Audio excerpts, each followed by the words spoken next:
Hey everybody, this is Juan from the One-on-One Show, brought to you by Delatoya Law. We have a special edition this week. We're live from Bites and Bubbles right here at 912 is it? 912 North Mills, and it's just an awesome place to come have a date if you want to bring your significant other or have a night out. They got all kinds of specialty wines and specialty drinks that they make right here on site. They're doing happy hour from 3 to 6, and it's just a great place. There's also free valet parking for that date, so if you want to impress your lady friend or your guy friend or whatever friend you may have, bring them out and have a great night out. Here's some of the menus. Eric, our guest this week. Eric is a candidate for Eric Rawlings, candidate for Orange County Commission District 3, and you've been here at Baked Bubbles, right? A couple times, and I've been to a fundraiser here as well. And it's the raclette, the cheese potatoes. Oh my gosh, they're amazing. Oh my God, my wife tried those and immediately fell in love with this place. The chef also made a special pork loin porterhouse that night, and it was just amazing, and we've been hooked ever since. I think we've been here 4 times, and they only opened a month ago. Yeah. But the restaurant's doing great. On the times I've been here, it's packed house. Definitely trending. Bites and Bubbles right here at 912 North Mills. Again, this is the One-on-One Show, brought to you by Delatoya Law. Delatoya Law is a criminal, immigration, family law firm. We also can be reached at delatoyalaw.com, right here on Facebook at Delatoya Law, or you can call us at 407-733-0640. But let's get to an interview here. Okay. All right. We got Eric, and he's our guest this week. So Eric, tell me, what you're running for District 3. What does District 3 cover? Is that a county seat? Yeah, it's a county seat, and District 3 is south of the 408. It goes along Orange Avenue until about Lancaster. It kicks out to 441.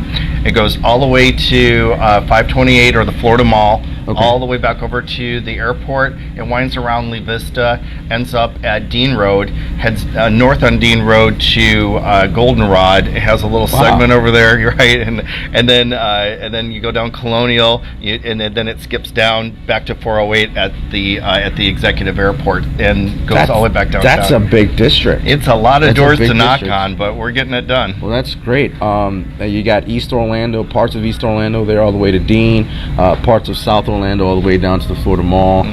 Yeah, definitely a big district, and there's a lot going on in that district. It is. You got tourism, you got the airport, right? Right. Part of the airport. Part of the airport. And obviously you have a lot of working class individuals up and down the Cimarron corridor. So what are some of the issues that you're trying to focus on, and what sets you apart from the people you're running against? Okay. First of all, I'm already an elected official. I'm already the chair of the Soil Water Conservation District. Right. I was elected back in 2014. I've been active on the board since 2012. I've really been able to develop a lot of relationships with both county personnel and city staff, as well as other elected officials. I've been endorsed by 11 local leaders. You've basically been endorsed by all of the Central Florida caucus. I mean, it seems to me, maybe I'm overreaching there, but you got Congressman Soto, right? Correct. Senator Linda Stewart, correct. Representative Carlos Guillermo Smith, correct. All these endorsements. Representative Amy Mercado, Commissioner Patty Sheehan. Carmen Torres, Chuck O'Neill. We've got a really good. It sounds like a better majority of the caucus is right there. Representative John Cortez. Yeah. So we've got definitely. When you look at the Latinx caucus for sure. Okay. That's spectacular. Business development. I own a small business, downtown Orlando, law firm, and we do business with a lot of international clients. We do immigration at our firm. What are we doing? What are we focusing on in District 3 to create business? Well, when you look at like you said, the area is really diverse, Right. and one answer for this entire county isn't going to make it. So when you look at the redevelopment that we really need more toward the urban area, when you look at Lancaster, that corridor of 441, it really needs some redevelopment help. There's a lot of vacancies. There's a lot of crime. There's a lot. I know the neighborhoods surrounding that area really want some to participate in growing that area back up to where it should be.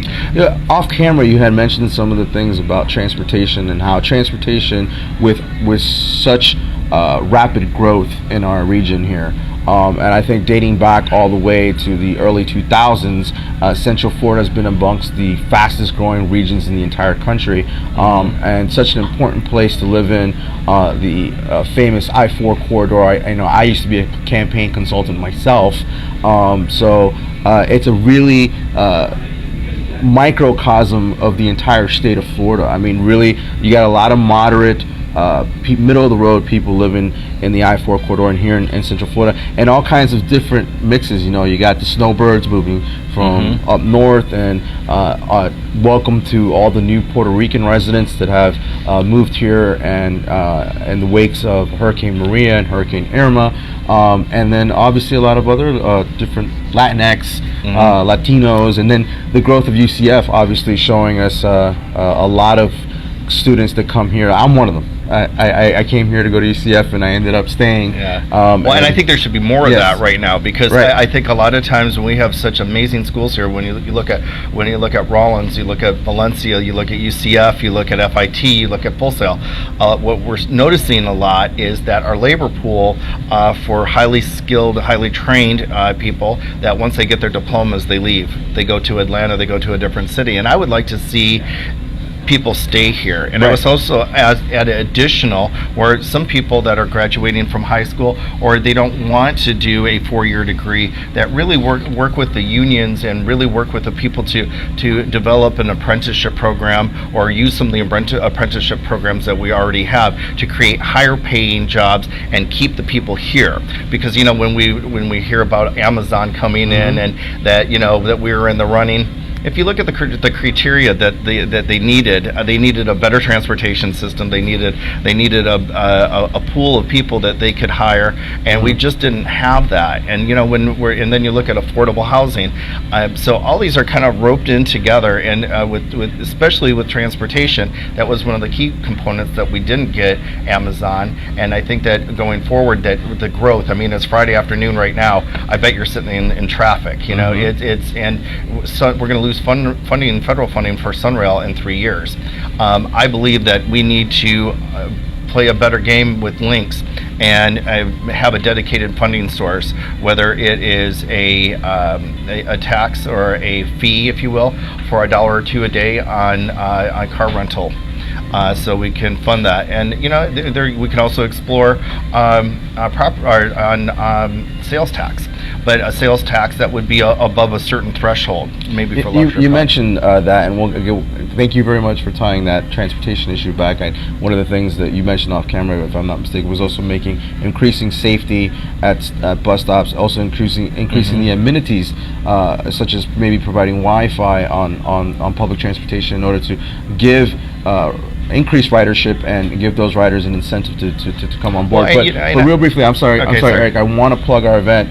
We have an event June 6th right here at Bites and Bubbles for Eric Rawlings. Thank you, Juan. And support. I appreciate it. Thank you for allowing me to host you. And I want to say he's got a shy guy over there, but Chef Nickel, thank you very much for Eddie. Thank you very much for opening up Bites and Bubbles. Yeah, it's from 5 to 7 on June 6th. That's right. So we were on transportation. We're talking about increased safety, increasing the amenities, and you wanted to add on to that? Well, yeah, I just think that right now that Lynx is kind of the transportation of last resort, and I would be happy to take Lynx if it could get me to point A, to point B safely. Right now, when you see people waiting on the side of the road, the only way that you know that there's even a bus stop is just one pole in the ground with a paw on it. Right. And I think that if you want to send your kids, if you want to send an elderly person or something, that has to have a place to sit. Right. It has to be lit, It has to have a charging station or maybe a security camera with an emergency button to make it so anybody feels comfortable at any time riding that. And I also think that after the 3 years that we are taking over Sunrail, that instead of a commuter rail, extend those hours so it covers the weekend, so it covers late at night, so then more people can use it and not be limited just to the workday. You mentioned housing, and one of the trends that we've seen in this rapid growth is that, well, housing's not immediately affordable in the, say, downtown metropolitan area for Orlando, and then what you've seen is a lot of people tend to live in urban sprawl out in the surrounding areas because that's where they can find affordable housing. I know that in Poinciana, for example, there was a boom, but then it came to a screeching halt after the crash in 2008.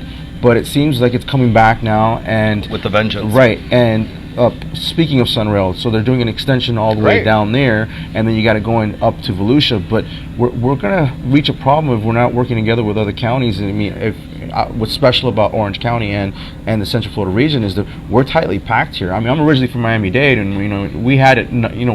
One county was enough for everything.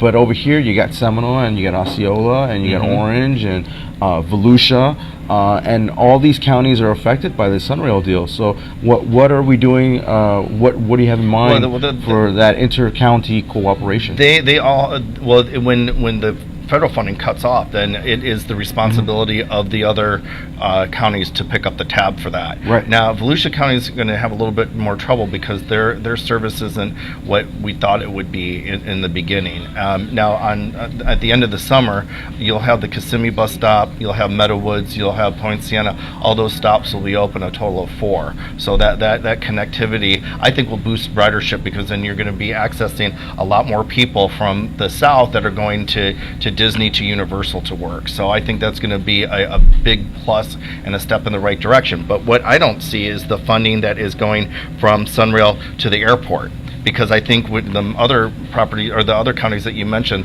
like including Brevard, that when you have the high-speed rail that's coming up from Miami, you want to make sure that when that connects to the intermodal system at the airport, then people have from that system to go into the Sunrail system and then access just our local areas instead of just going from Miami to the airport.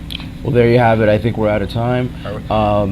I wanted to touch on the environment. I wanted to touch on so much, but we'll come down to the event, and we'll talk a lot more. Ask Eric all the questions that you want to ask, but real quickly, if you want to touch on the environment, and we can do that, and we'll close out.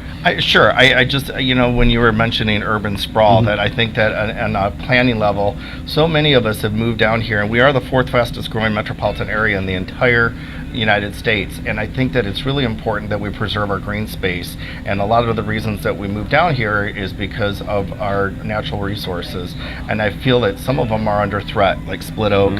I believe that there shouldn't be any more development east of the Econ. That was a promise made a long time ago, especially with concerns to Split Oak. But if you can learn a lot more if you want to go to ericrollings.com. That's ERICROLLINGS. And my cell phone number is 407-256-2470. I'd be happy to take any questions since I know we're out of time. But thank you. There you go. How many commissioners do you know are going to give out their cell phone number? So, and again, the show is brought to you by Delatour Law, a criminal family and immigration law firm. You can reach us at 407-733-0640. I'm Juan for the One-on-One Show. Thank you very much for being with us this week, and we will catch you later, and hopefully on June 6th, right here at Bites and Bubbles. Thanks.